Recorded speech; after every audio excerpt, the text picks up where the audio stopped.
जो यहाँ मोटरसाइकिल खड़ी थी वो साध्वी प्रज्ञा सिंह ठाकुर के नाम पर थी। अब ये कोर्ट का और जज का मामला है, वो क्या जजमेंट देते हैं। सुवर्ण, आपण बघितलं असेल तर कोर्टाने जो निकाल दिलेला आहे त्याच्याविषयी जास्त मत व्यक्त करणं योग्य नाही असे नागरिक म्हणतात। पण हा पीडितासाठी जे या बॉम्ब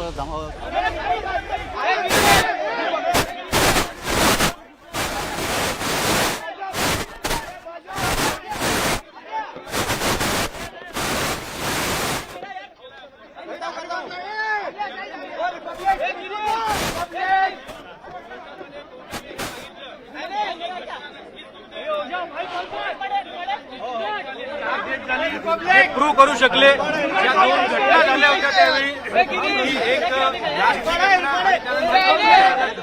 आला होता त्या 15,000चा मॉब जे काही केलं होतं या दोन्ही घटना प्रूव्ह झाल्या।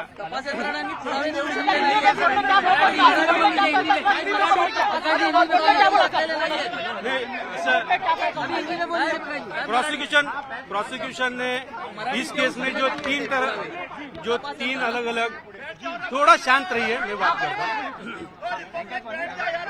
जो तीन अलग अलग चार्जशीट इसमें फाइल हुई है, एटीएस की चार्जशीट, सप्लीमेंट्री चार्जशीट और एनआईए की सप्लीमेंट्री चार्जशीट, तो प्रोसिक्यूशन ने कोई भी स्ट्रांग एविडेंस में दे नहीं पाई। ऐसे आज कोर्ट ने आज फैसला सुनाया है।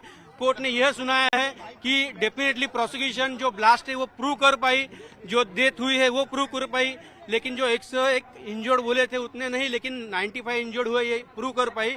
और जो सेकंड इंसिडेंट ब्लास्ट के बाद हुआ था कि 15,000 का मॉब जमा हुआ था और बाद में जो इंसिडेंट हुआ था वो भी प्रोसिक्यूशन प्रूव कर पाई, यह कोर्ट ने कहा है। लेकिन कोर्ट ने यह कहते हुए यह भी कहा है कि ये जो 7 एक्यूज कोर्ट के सामने थे, इनके खिलाफ कोई भी स्ट्रांग एविडेंस जो चेन ऑफ सर्कमस्टेंस है वो प्रोड्यूस करने में प्रूव नहीं कर पाई। जो अभिनव भारत का जो कनेक्शन है, तो कोर्ट ने कहा कि अभिनव भारत का जो कनेक्शन प्रोसिक्यूशन ने जोड़ने की कोशिश किया है, तो अभिनव भारत जरूर था, उसके ऑफिस बेरर थे, लेकिन उसमें का कोई फंड यह टेरर एक्टिविटीज के लिए यूज किया है, ऐसा कोई प्रोसिक्यूशन प्रूव नहीं कर पाई, ऐसे कोर्ट ने कहा है। उसी के साथ जो मौका के बारे में जो कोर्ट ने कहा है, जो प्रीडिसीजर ने जो जजमेंट दिया था या हाईकोर्ट ने जो ऑब्जर्वेशन किया था, उसी तरह इस केस में जिस बेस पे राकेश धावड़े के बेस पे मौका लगाया था, तो मौका के लिए जो क्राइटेरिया होता है वो कंप्लीट ना होने की वजह से मौका में से भी सबको एक्विट किया है। जो यूएपीए का सैंक्शन था इस केस में, यूएपीए सैंक्शन जो था वो फॉल्टी था, उस वजह से कोई भी यूएपीए के जो सेक्शन है 16 या 18 वो इसमें एप्लीकेबल नहीं हो सकते हैं, ये भी कोर्ट ने इसमें ऑब्जर्वेशन किया है। मुआवजे की भी बात की है कोर्ट ने।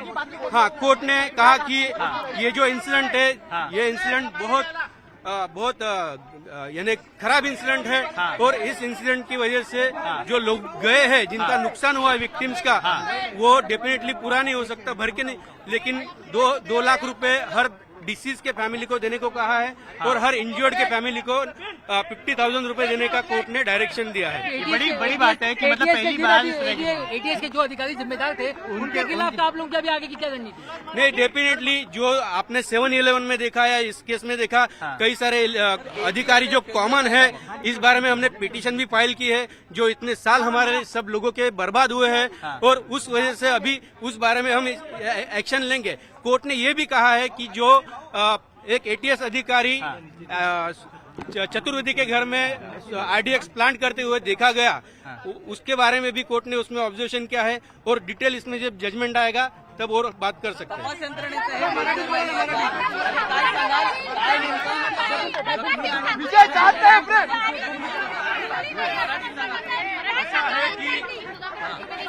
असं आहे की या केसमध्ये मराठी सांगतो, या केसमध्ये सुरुवातीपासूनच वेगवेगळ्या प्रकारचे स्टेटमेंट राजकीय लोकांकडून यात येत होते, त्यानंतर वेगवेगळ्या प्रकारचे मीडियामध्ये बातम्या येत होत्या, त्यामुळे तपास यंत्रणा मिसगाईड झाली किंवा कसे हा संशय या सगळ्या याच्यातनं निघतो।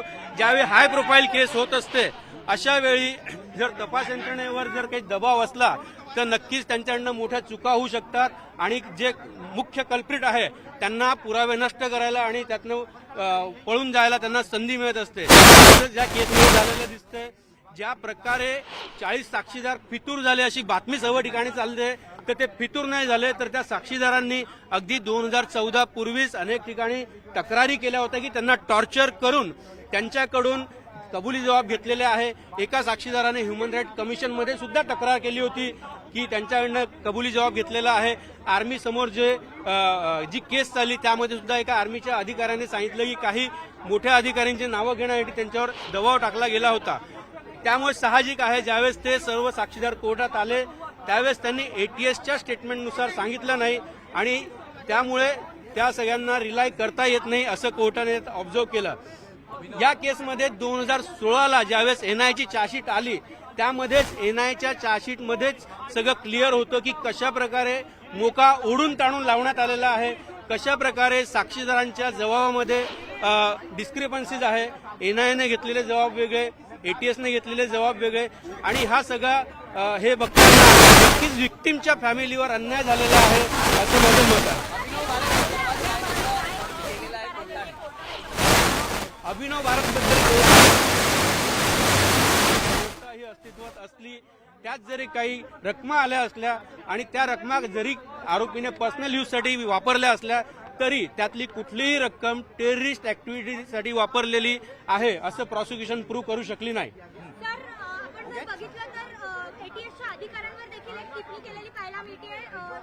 RDX संदर्भात काय तपासाच्या अनुषंगानं आणि यंत्रणा यामध्ये जसं 7-11 मध्ये झालं की RDXचे जे काही सॅम्पल्स आहे प्रॉपर सिलिंग केले गेले नाही तसं ह्या केसमध्ये सुद्धा कोर्टाने ते ऑब्झर्व केलं की जे सॅम्पल्स आहे ते प्रॉपर प्रिझर्व केले गेलेले नाही आहे. आणि जे आधीपासून आमची जी केस होती ज्या 4 लोकांसाठी आमची टीम होती, संजीव पुणालेकर, वीरेंद्र असेल, मी असेल आणि अशा 4 मधले 3 लोकांना डिस्चार्ज केलं गेलं. ज्यांच्यावर मुख्य आरोप होता राकेश धावडे ज्याच्या बेसवर मोका लावला होता. अगदी चार्ज फ्रेमिंगच्या आधीच त्यांना या केसमधनं काढण्यात आलं. त्यामुळे संपूर्ण जो ATSचा तपास होता हा तपास संशयास्पद होता असं कोर्टाने आज सांगितलं. पंचनाम्यासंदर्भात देखील एक टिप्पणी केली आहे न्यायमूर्तींनी. नेमकी काय टिप्पणी आहे? कोर्टाने असं सांगितलं की जो स्पॉट जो आहे ज्या प्रकारे फॉरेन्सिक एक्सपर्टची एव्हिडन्स झाली, जो ब्लास्ट इतक्या मोठ्या क्षमतेचा होता त्याचं क्रेटर तिथे मिळालं नाही. त्यामुळे कोर्टाने सांगितलं की जी प्रॉसिक्युशन केस होती की LML फ्रीडमवर बॉम्ब प्लांट केला होता ते प्रूव्ह होऊ शकत नाही. आयदर तो बॉम्ब हँगिंग कंडिशनमध्ये असेल किंवा अन्य कुठल्या प्रकारे असेल असं कोर्टाने सांगितलं.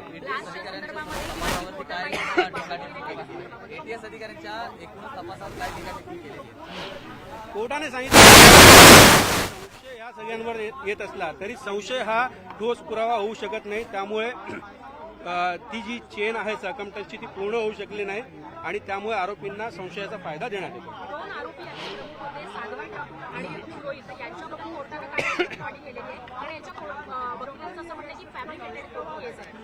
हे असं आहे की जे सुरुवातीपासून एक वेगळा रंग या केसला देण्यात आला त्या वेळेच्या राजकीय लोकांकडनं आणि ते एक मोठं नाव त्यात ऍड करण्यात आलं.